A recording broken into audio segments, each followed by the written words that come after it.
नमस्कार दोस्तों, आपका आपके YouTube channel IGNOU notes for you में स्वागत है। अगर अभी तक आपने हमारे चैनल को सब्सक्राइब नहीं किया तो चैनल को सब्सक्राइब कीजिए। टेलीग्राम ग्रुप को ज्वाइन करना बिल्कुल ना भूलें, क्योंकि ये सारे नोट्स मैं आपको टेलीग्राम ग्रुप में प्रोवाइड करता हूँ। चलिए शुरू करते हैं। आज की इस वीडियो में हम BHIC 101 की यूनिट नंबर 15 पढ़ेंगे। इससे पहले हम 14 यूनिट पढ़ चुके हैं। एक वीडियो में मैं एक यूनिट खत्म करने की कोशिश करता हूँ। सब एक प्ले के अंदर हैं, आप जाके चेकआउट कर सकते हैं उनको। आज की इस वीडियो का नाम है मगध का उदय। मगध की स्थिति क्या थी? ये भारत में मगध का राज्य है। ये मगध का नक्शा है। इनिशियल में मगध इस प्रकार का था, लेकिन बाद में मगध का विस्तार इतनी दूर इससे भी बड़ा हो गया था, वो हम आगे देखेंगे। आज की इस वीडियो में हम सबसे पहले उद्देश्य पढ़ेंगे, उसके बाद प्रस्तावना देखेंगे, स्रोतों पर एक नज़र देखेंगे, यानी मगध के उदय के बारे में कौन कौन से स्रोत हमारे पास हैं। मगध के उदय के कारण देखेंगे, क्या क्या कारण थे, मगध उदय क्यों हुआ। मौर्यों से पहले मगध का राजनीतिक इतिहास क्या था वो देखेंगे, यानी पहले किसने राज किया था और कैसे थे। मौर्य शासकों के अधीन मगध किस प्रकार से था, यानी पहले किस प्रकार था, और मौर्यों के अंडर में आने के बाद मगध किस प्रकार से था। अशोक की मृत्यु के समय मगध कितना बड़ा था। उद्देश्य ही, यानी आज का इस वीडियो पढ़ क्यों रहे हैं, पढ़ने का हमारा उद्देश्य क्या है, मगध एक साम्राज्य के रूप में क्यों और कैसे विकसित हुआ, ये हम बता सकते हैं। उन स्रोतों का उल्लेख कर सकेंगे जिनकी सहायता इतिहासकार इस काल के इतिहास लेखन के लिए लेते हैं। स्रोतों के बारे में बताएंगे। मौर्य शासन से पूर्व मगध के 2 शताब्दियों के राजनीतिक इतिहास का संक्षेप में वर्णन कर सकेंगे। चंद्रगुप्त और बिंदुसार जैसे आरंभिक मौर्य शासकों और उनके राज्य विस्तार संबंधी कार्यकलापों की जानकारी दे सकेंगे। अशोक मौर्य के राज्यारोहण और राज्याभिषेक के संदर्भ को स्पष्ट कर सकेंगे और कलिंग युद्ध का महत्व बता सकेंगे। अशोक की मृत्यु के समय मगध साम्राज्य की सीमाएं क्या थी ये बता पाएंगे। प्रस्तावना, यानी इसमें हम क्या क्या पढ़ेंगे। इस इकाई में हम एक महत्वपूर्ण महाजनपद मगध के विकास पर विस्तार से चर्चा करेंगे, यानी मगध के विकास पर चर्चा करेंगे। मगध जाने माने मौर्य साम्राज्य का केंद्र बिंदु था। 6वीं शताब्दी BC से ही मगध राज्य का विस्तार शुरू हो गया था। हालांकि नंदू और मौर्यों के अधीन इसमें तेजी आई थी। नंदू ने विस्तार किया, फिर मौर्यों ने ज्यादा विस्तार कर दिया था। विभिन्न भागों में अशोक के अभिलेखों की उपस्थिति से यह संकेत मिलता है कि सुदूर पूर्व और दक्षिण क्षेत्रों को छोड़कर भारतीय उपमहाद्वीप का अधिकांश भाग मगध संप्रभुता के अधीन था। यानी हमने भी देखा था मगध कितना बड़ा भारत का पूरा भारत कवर करते थे लगभग, थोड़ा सा छोड़कर। मगध साम्राज्य की बनावट और संरचना इतनी विविधता थी और इसका फैलाव इतना व्यापक था कि प्रत्यक्ष राजनीतिक नियंत्रण रखना बहुत कठिन था। तो फिर कैसे नियंत्रण रखते थे, इससे शायद यह समझने में सहायता मिलेगी कि क्यों अशोक ने समाज में व्याप्त तनाव को कम करने के लिए धर्म का सहारा लिया, यानी धर्म का सहारा लिया। अभी सबसे पहले हम देखेंगे स्रोतों पर नजर। ये हमें स्रोत कहाँ से मिल रहे हैं। आरंभिक बौद्ध और जैन साहित्य में मैदान जहाँ मगध स्थित था की घटनाओं और परंपराओं का काफी उल्लेख किया गया है। यानी जैन और जो बौद्ध साहित्य हैं उसमें मेन साहित्य वो वहीं पे बौद्ध और जैन धर्म की उत्पत्ति हुई थी, तो मध्य गंगा घाटी में, और वहीं पे मगध है तो वहाँ का उल्लेख मिलता है। बौद्ध परंपरा कुछ साहित्यिक त्रिपटकों और जातकों में संग्रहित है। यानी बौद्ध जो ग्रंथ हैं वो त्रिपटक है, ये आप देख सकते हैं, और जातक कथाओं में वर्णित है, तो इनसे हमें जानकारी मिलती है। जैन परंपरा 2 ग्रंथ अचारंग सूत्र और सूत्रकृतांग अन्य सूत्रों से पुराने माने जाते हैं। यानी ये अचारंग सूत्र और ये सूत्रकृतांग सूत्र। पुराणों में गुप्त काल तक के शाही राजवंशों का इतिहास प्रस्तुत करने की कोशिश की गई है। यानी पुराणों में भी गुप्त काल तक के शाही राजवंशों का उल्लेख मिल जाता है। महावंश और दीपवंश प्रमुख प्रवर्ती बौद्ध ऐतिहासिक ग्रंथ है जिनका संग्रहण श्रीलंका में हुआ है। ये ग्रंथ अशोक के शासन के महत्वपूर्ण स्रोत हैं। यानी अशोक के टाइम भी लिखे गए थे, तो अशोक के शासन का महत्वपूर्ण जानकारी इनमें मिलती है। इसके अतिरिक्त दिव्यवदान भारत के बाहर तिब्बत और चीनी बौद्ध स्रोतों में सुरक्षित एक महत्वपूर्ण बौद्ध ग्रंथ है। यूनानी और लैटिन के क्लासिकल ग्रंथों से प्राप्त सूचनाएं उल्लेखनीय हैं। ये उन लोगों के लिखे यात्रा वर्णनांत हैं जिन्होंने उस समय भारत पर भ्रमण किया था। मैक्सनीज का वृत्तांत हमें 1वीं शताब्दी BC के स्ट्रेबो और डियोडोरस तथा 2वीं शताब्दी CE के एरियन के यूनानी ग्रंथों द्वारा मिलता है। कौटिल्य के अर्थशास्त्र की खोज 1905 में हुई, जो कि मौर्य काल से संबंधित महत्वपूर्ण स्रोत माना जाता है। मूल ग्रंथ चंद्रगुप्त के मंत्री कौटिल्य द्वारा लिखा गया। बाद के वर्षों में अन्य विद्वानों ने इसका विस्तार और संपादन किया। यानी चंद्रगुप्त का मंत्री जो था कौटिल्य, उसने अर्थशास्त्र लिखा था, हम जानते हैं ये कौटिल्य हैं। अभिलेख और सिक्के मौर्य काल की जानकारी के अन्य महत्वपूर्ण स्रोत हैं। हालांकि इस काल के सिक्कों पर राजा का नाम अंकित नहीं है और उन्हें आहत सिक्के कहते हैं, यानी पंचमार्क सिक्के। ठप्पा पद्धति यानी मार के ठोक पीट के बनाया जाता था और इनमें एक जैसे चिन्ह थे। हालांकि इस प्रकार के पंचमार्क सिक्के लगभग 5वीं शताब्दी BC से ही मिलने लगते हैं, परंतु मौर्य काल के पंचमार्क सिक्के इस दृष्टि से महत्वपूर्ण थे कि वे शायद एक केंद्रीय प्राधिकरण द्वारा जारी किए जाते थे, क्योंकि उनके चिन्हों में एक रूपता है। अशोक के चौकदा वृत्त शिलालेख, 7 लघु शिलालेख, 7 स्तंभ लेख और अन्य अभिलेख पूरे भारतीय उपमहाद्वीप के महत्वपूर्ण नगरों और व्यापार मार्गों पर पाए गए हैं। यह अभिलेख अशोक के शासन के अंतिम चरण में मौर्य साम्राज्य के विस्तार के साक्षात प्रमाण है। यानी जहां जहां तक उन्होंने, वहां तक तो मौर्य साम्राज्य था ही, तो ये साक्षात प्रमाण हो गए वहां तक। इस टाइप के शिलालेख हैं, अभिलेख हैं। उत्तरी काली पोलिस के बर्तनों के काल के पुरातात्विक साक्ष्य उस समय से संबंध है जब शहरों नगरों का उदय हुआ था। यानी ये भी उस समय से संबंध है। पुरातात्विक साक्ष्य इस तथ्य को सामने लाते हैं कि मौर्य काल में लोगों के भौतिक जीवन में और भी परिवर्तन आए थे। पुरातत्व की सहायता से ही हम यह भी जान पाते हैं कि भौतिक संस्कृति के कई तत्व गंगा घाटी के बाहर फैलने लगे और वे मौर्य शासन से संबंधित माने जाने लगे थे। मगध के उदय के कारण, यानी मगध साम्राज्य उदय क्यों हुआ, उसके क्या क्या कारण थे। 4 सबसे शक्तिशाली राज्यों में से 3 कौशल, वज्जीसंग और मगध मध्य गंगा घाटी में स्थित थे और चौथा अवंती पश्चिम मालवा क्षेत्र में था। आप देख सकते हैं यहाँ पर मगध स्थित था और ये कौशल, ये वाला इलाका कौशल का, और ये वाला वज्जी में स्थित थे, और एक अवंती थोड़ा साइड में था। मगध को चारों ओर से घेरने वाले राज्यों में पूर्व में अंग, उत्तर में वज्जीसंग, इसके तत्काल पश्चिम में काशी और पश्चिम में कौशल राज्य थे। मगध की पहचान वर्तमान बिहार राज्य के पटना, गया, नालंदा और शहबाद के कुछ भागों से की जा सकती है। यानी यहाँ पर जो वर्तमान में बिहार का जो इलाका है, गया, पटना, वहीं पे मगध साम्राज्य था। भौगोलिक रूप से मगध की स्थिति ऐसी थी कि इसके आसपास बड़े इलाकों में जलोढ़ मिट्टी वाली जमीनें थी। यानी यहाँ पर गंगा का मैदान था तो जलोढ़ मिट्टी की जमीनें थी। यह भूमि काफी उपजाऊ साबित हुई और लोहे के औजारों की मदद से धान की विभिन्न किस्मों को उगाया जाने लगा। यानी लोहे के औजार भी मिल गए क्योंकि इनके पास में लोहे के खदान थी और ये भूमि भी उपजाऊ थी, तो काफी अलग अलग किस्मों को उपजाया जाने लगा और अच्छा धान हुआ। इससे किसानों को पर्याप्त अधिशेष पैदा करने में सक्षम बनाया, जिनसे करों की मात्रा को ज्यादा अनाज उत्पादन कर सकते थे, तो राज्य को कर भी ज्यादा मिलने लग गया था। मगध को पूर्व दिशा के क्षेत्रों से प्राप्त हाथियों की आसान आपूर्ति का भी लाभ था। यानी मगध के पास में हाथियों की पूर्ति आसानी से हो जाती थी। वास्तव में मगध उन कुछ क्षेत्रों में से एक था जिन्होंने युद्ध में बड़े पैमाने पर हाथियों का इस्तेमाल किया था। यानी आसपास में हाथी थे तो हाथियों का ज्यादा यूज किया था। ग्रीक यानी यूनानी स्त्रोतों के अनुसार नंदू ने 6000 हाथियों की सेना कायम की थी। मगध के वैदिक और गैर वैदिक लोगों का एक सुखद मिश्रण था, जिनका दृष्टिकोण रूढ़िवादी वैदिक समाजों की तुलना में अलग था। दिलचस्प बात यह है कि मगध की प्राचीनतम राजधानी राजगृह गिरिवर्ज नदी के दक्षिण में स्थित थी और राजगृह 5 पहाड़ियों से घिरा हुआ था और अभेद साबित हुआ था। यानी ये पहाड़ियों से घिरा हुआ था राजगृह, उनकी राजधानी, तो इसके ऊपर आक्रमण नहीं कर पा रहा था। प्रारंभिक मगध नरेशों ने गंगा घाटी के सबसे उपजाऊ मैदानों को अपनी राजधानी के रूप में नहीं चुना, बल्कि उसे अपेक्षाकृत एक अलग थलग क्षेत्र में बनाया। इन्हें उपजाऊ मैदान थे वहां नहीं बनाया, पहाड़ी क्षेत्र में ले जाके अलग राजधानी बनाई। मगध की राजधानी हालांकि पाटलिपुत्र मूल रूप से पाटलिग्राम जो में स्थानांतरित कर दी गई, जो गंगा, गंडक, सोन और पुनपुन जैसी नदियों के संगम पर स्थित था। बाद में राजधानी पाटलिपुत्र हो गई थी। नदियों से घिरे होने के कारण यह भूमि अभेद हो गई, जिससे वास्तव में यह जलदुर्ग के रूप में काम कर रही थी। जलदुर्ग यानी जिस नदी के बीच में एक छोटा सा किला होता है, उसको आक्रमण करने के लिए पानी को पार करना पड़ता है, तो ये आसान नहीं होता किसी के लिए। इसी प्रकार इनकी जो राजधानी थी वो नदियों के संगम पर थी, तो चारों नदियां थी, बीच में ये थी, तो आक्रमण करना आसान नहीं था। मौर्यों के अंतर्गत पाटलिपुत्र मगध की राजधानी बन गई थी। मगध को विभिन्न क्षेत्रों से जोड़ने और नदियों में भारी परिवहन को संभव बनाने के लिए नदी ने के रूप में कार्य किया।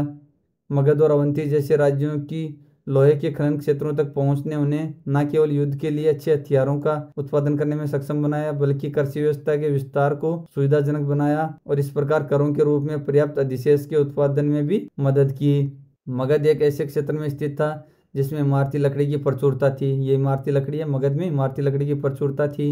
इमारती लकड़ी का उपयोग आसानी से नावों के निर्माण के लिए किया जा सकता था, जिसके द्वारा मगध की सेना पूर्व और पश्चिम में आगे बढ़ सकती थी। यानी नदियों से सेना आगे बढ़ सकती थी। अभी देखेंगे मौर्यों से पहले मगध का राजनीतिक इतिहास, यानी मौर्यों से पहले मगध का कैसा इतिहास रहा है। 5वीं-6वीं शताब्दी बीसी के दौरान बिंबिसार के नेतृत्व में मगध मध्य गंगा के मैदान के प्रमुख दावेदार के रूप में तेजी से उभरा था। ये बिंबिसार है, इनके राज्य में इन्होंने शुरुआत की थी। बिंबिसार बुद्ध का समकालीन प्रथम महत्वपूर्ण शासक था, यानी मगध का समकालीन था, प्रथम महत्वपूर्ण शासक भी था। राजनीतिक दूरदर्शिता का परिचय देते हुए उसने कौशल के राजघराने से वैवाहिक संबंध स्थापित किया और काशी का एक जिला दहेज के रूप में मिला। यानी उन्होंने वैवाहिक संबंध स्थापित कर लिए कौशल से और काशी का एक जिला दहेज में ले लिया। बिंबिसार के आधिपत्य में 80,000 गांव थे। 492 बीसी के आसपास अजातशत्रु ने अपने पिता बिंबिसार को बंदी बना लिया था और बिंबिसार भूख से तड़प तड़प कर मर गया था। यानी ये अजातशत्रु है, इसने अपने पिता को बंदी बना के खुद राजा बन गया था। मगध के नए राजा ने आक्रामक नीति अपनाई और अपने राज्य क्षेत्र का विस्तार किया था। उसने काशी पर अधिकार कर लिया और अपने मामा कौशल के नरेश प्रसेनजीत से सौहार्द का संबंध समाप्त कर उन पर आक्रमण कर दिया। गंगा के दक्षिण तक फैला हुआ वज्जीगण राज्य अजातशत्रु के आक्रमण का अगला निशाना बना। वजी सिंह के साथ 16 वर्षों तक चलता रहा। अंत में अजातशत्रु वहाँ आंतरिक कलह पैदा कर धोखे से उसे पराजित करने में सफल हुआ। यानी 16 वर्षों तक युद्ध चलाया, लेकिन अंत में आंतरिक कलह करके युद्ध जीत लिया। अपने शक्तिशाली शत्रु अवंती पर आक्रमण की पूरी तैयारी कर ली थी अजातशत्रु ने, परंतु अंतिम समय पर किसी कारणों से आक्रमण संपन्न नहीं हो सका। फिर भी उसके शासनकाल में काशी और वैशाली यानी वज्जी महाजनपद की राजधानी मगध के अधीन आ चुके थे। इस प्रकार मगध गंगेय प्रदेश में सबसे शक्तिशाली राज्य माने जाने लगा था। अजातशत्रु ने 492 से 460 बीसी और उज्जैन 460 से 444 बीसी तक राज किया था। ये राजा उज्जैन है, इन्होंने 460 से 444 बीसी तक राज किया था। उज्जैन के शासनकाल में एक राज्य क्षेत्र काफी विस्तृत था, परंतु वह इन पर कुशल शासन करने में असक्षम था। यानी उसको राज्य का तो काफी विस्तार करके दे दिया था उज्जैन को, लेकिन कुशल शासन नहीं कर पाया। उज्जैन के बाद 4 शासक एक के बाद एक गद्दी पर बैठे, परंतु वे अयोग्य सिद्ध हुए। 413 बीसी में बनारस के राज्यपाल शिशुनाग को राजा नियुक्त किया गया। शिशुनाग वंश ने थोड़े समय तक राज्य किया और महापद्मनंद ने इस राज्य पर अधिकार कर नंदवंश की शुरुआत कर दी। यानी शिशुनाग ये इन्होंने थोड़े टाइम तक राज्य किया था, तब तक ये महापद्मनंद ने नंदवंश की शुरुआत कर दी। 326 बीसी उत्तर पश्चिम भारत पर सिकंदर के आक्रमण के समय मगध और लगभग में नंदवंश का शासन था। यानी मगध और लगभग संपूर्ण गंगा मैदान पर नंदवंश का शासन था। यहीं से भारतीय इतिहास का ऐतिहासिक काल शुरू होता है। इस कारण नंदों को कभी कभी भारत का प्रथम साम्राज्य निर्माता भी कहा जाता है। उन्हें केवल मगध का राज्य विरासत में मिला था, उसके बाद उन्होंने उसकी सीमाओं को और विस्तार किया था। यूनानी ग्रंथों के अनुसार नंदों के पास विशाल सेना थी, जिसमें 20,000 घुड़सवार, 2 लाख पैदल सैनिक, 2,000 रथ और 3,000 हाथी शामिल थे। इस बात के भी संकेत मिले हैं कि नंदों के संबंध दक्कन और दक्षिणी भारत से भी थे। राजा खारवेल के हाथी गुम्फा में इस बात का संकेत है कि कलिंग यानी आधुनिक उड़ीसा के कुछ हिस्सों पर नंदवंश का अधिकार था। ये हाथी गुम्फा है और ये राजा खारवेल हैं, और ये इसमें ये हाथी गुम्फा का एक शिलालेख है। कुछ बाद के अभिलेखों से भी पता चलता है कि नंदवंश के नेतृत्व में दक्कन के कुछ हिस्सों पर मगध का अधिकार था। सिकंदर के आक्रमण का हवाला देते हुए यूनानी ग्रंथ उल्लेख करते हैं कि इस समय उत्तर पश्चिम क्षेत्र छोटे छोटे राजवंशों में बंट गया था। यह भी स्पष्ट है कि मगध राज्य और यूनानी विजेता के बीच कोई युद्ध नहीं हुआ, यानी सिकंदर और मगध के बीच कोई युद्ध नहीं हुआ था। 321 बीसी में नंदवंश का पतन हो गया था। 321 बीसी तक नंदवंश खत्म हो गया और मौर्य साम्राज्य शुरू हो गया था। इस दौरान 9 नंद राजाओं ने शासन किया और वे अपने शासन के अंतिम दिनों में काफी अलोकप्रिय हो गए थे, यानी लास्ट में अय्याशी जीवन जीने लग गए थे। चंद्रगुप्त मौर्य ने इस स्थिति का फायदा उठाया और मगध के सिंहासन पर अधिकार जमा लिया था।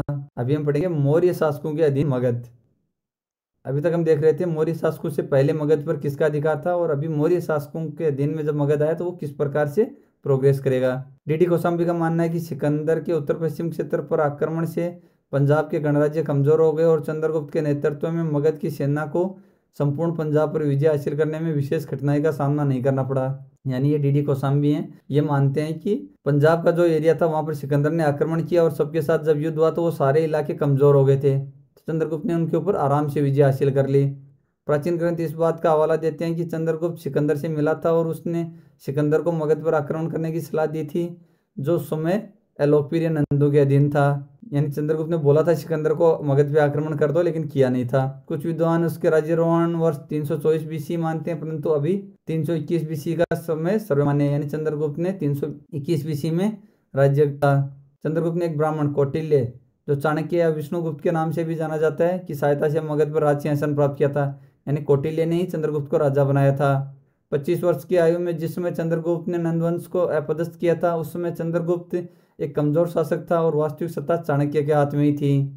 अर्थशास्त्र के लेखक चाणक्य के बारे में बताया जाता है कि वह न केवल युद्ध के राजनीतिक सिद्धांतों का ज्ञाता था, बल्कि वह साम्राज्य को ध्वस्त होने से बचाने के लिए उपयुक्त राज्य और समाज के गठन के विषय में भी अच्छी जानकारी रखता था। वीर के विचारों से काफी प्रभावित था। बहुत से इतिहासकार मौर्य साम्राज्य के क्षेत्रीय विस्तार के कारण ही उसे साम्राज्य का दर्जा देते हैं, यानी बड़ा राज्य था इसलिए उसको साम्राज्य कहते हैं। इनके विचार से साम्राज्य निर्माण में चंद्रगुप्त की भूमिका काफी महत्वपूर्ण थी, क्योंकि उसने उत्तर पश्चिम क्षेत्र में विदेशी आक्रमणकारियों की बाढ़ को रोका और पश्चिम तथा दक्षिणी भारत में स्थानीय राजाओं को कुचल दिया था। यानी पश्चिमी और दक्षिणी भारत के राजाओं को कुचल दिया और बाहर से आने वाले लोगों को रोक दिया था। भारतीयों और क्लासिकल स्रोत इस बात का हवाला देते हैं कि चंद्रगुप्त ने नंदवंश के अंतिम राजा को अपदस्थ कर राजधानी पाटलिपुत्र पर अधिकार जमाया और 321 बीसी में मगध के राज सिंहासन पर बैठ गया था। सैनिक विजय की दृष्टि से चंद्रगुप्त मौर्य की पहली उपलब्धि 303 बीसी में सेल्यूकस निकेटर से युद्ध में विजय थी। यानी 303 बीसी में सेल्यूकस निकेटर से युद्ध हुआ था, वही उनकी पहली विजय थी। चंद्रगुप्त ने सेल्यूकस को 500 हाथी दिए और बदले में सेल्यूकस अफगानिस्तान, बलूचिस्तान और सिंधु का पश्चिमी इलाका दे दिया था। एक वैवाहिक संबंध भी स्थापित हुआ था, यानी चंद्रगुप्त का सेल्यूकस की पुत्री के साथ विवाह हुआ था। सेल्यूकस का राजदूत मेगस्थनीज कई वर्षों तक चंद्रगुप्त के दरबार में रहा था। यह एक महत्वपूर्ण उपलब्धि थी क्योंकि इस प्रकार सिंधु एवं गंगा का मैदान चंद्रगुप्त के नियंत्रण में आ गए और मौर्य साम्राज्य की सीमाएं निर्धारित हो गई। यानी अब सिंधु और गंगा के मैदान तक मौर्य साम्राज्य की सीमाएं हो गई थी। केवल आधुनिक केरल, तमिलनाडु और भारत के उत्तर पश्चिम इलाके उसके राज्य क्षेत्र में शामिल नहीं थे। यूनानी लेखकों ने अपने ग्रंथों में केवल इस बात का संकेत दिया है कि चंद्रगुप्त मौर्य ने 6 लाख की अपनी विशाल सेना की सहायता से पूरे भारत को रौंद डाला था। दूसरी शताब्दी सी के मध्य में रुद्रदमन के जूनागढ़ शिलाभिलेख से पता चलता है कि चंद्रगुप्त ने सुदूर पश्चिम में सौराष्ट्र या काठियावाड़ में प्राप्त की थी और उसे अपने साम्राज्य में मिला लिया था। ये जूनागढ़ शिलाभिलेख जी है, जूनागढ़ शिलालेख। इसमें चंद्रगुप्त के राजदूत पुष्यगुप्त का उल्लेख है, जिसने सुप्रसिद्ध सुदर्शन झील का निर्माण करवाया था। ये सुदर्शन झील है, इसका निर्माण ये पुष्यगुप्त है, इसने करवाया था। अंतः जैन परंपरा से सूचना मिलती है कि अपने अंतिम दिनों में चंद्रगुप्त ने जैन धर्म अपना लिया था। यानी जैन धर्म के जो ग्रंथ हैं उनसे जानकारी मिलती है कि चंद्रगुप्त ने जैन धर्म अपना लिया था। उसने राज सिंहासन त्याग दिया और एक जैन साधु भद्रबाहु के साथ दक्षिण की ओर चला गया था। दक्षिण कर्नाटक में स्थित जैनों के तीर्थ स्थान श्रवणबेलगोल में उसने अपने अंतिम दिन बिताए और एक कट्टर जैन की तरह भूखे रहकर धीरे धीरे प्राण त्याग दिए थे। चंद्रगुप्त का पुत्र बिंदुसार 297 बीसी में गद्दी पर बैठा था। 16वीं शताब्दी में तिब्बत के एक बौद्ध पुजारी तारानाथ ने अपनी रचना में बिंदुसार का युद्ध संबंधी वर्णन लिखा है।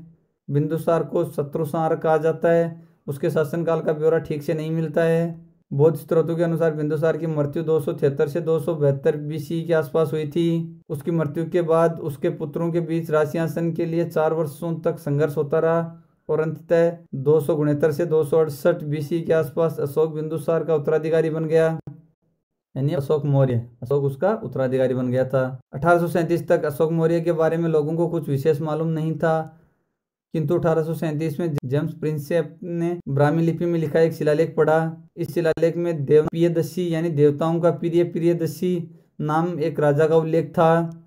इसकी तुलना श्रीलंका के इतिवृत्त महावंश में उल्लेखित प्रियदर्शी से की गई और वस्तुतः यह तब साबित हो सका कि शिलालेख में वर्णित राजा अशोक मौर्य ही है।